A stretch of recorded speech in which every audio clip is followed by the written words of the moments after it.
Good evening friend, good evening সেই জন্যই বললাম কারণ আমি সন্ধ্যের সময় ভিডিওটা বানিয়েছিলাম। আর দেখো মন্দিরটা কেমন সাজিয়েছে, ফুলের কাজ খুবই সুন্দর করেছে, আমার তো খুবই ভালো লেগেছে। আর তোমাদের কেমন লাগছে? আর এটা আমার বাড়ি থেকে বেশি দূর নয়, এটা 4-5 দিন ধরে পুজো হয়। আর এটা আমাদের কালী মায়ের মন্দির। তো কালী মায়ের মন্দিরে দেখো, আর আমাকে দেখো কেমন লেগেছে। আর মন্দিরটা দেখো খুব সুন্দর সাজিয়েছে। আর এখানে আমাদের 4-5 দিন ধরে পুজো হয়। তো আমি থাকি, প্রতি বছরই থাকার চেষ্টা করি, কিন্তু কাজের জন্য হয়ে ওঠে না। আর এটা দেখো একটা কালী মন্দির।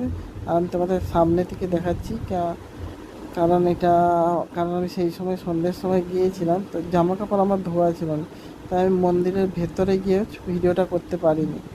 তো এটা একটা খুব জাগ্রত মা। সবাই বলো জয় মা কালী। Tata, bye bye.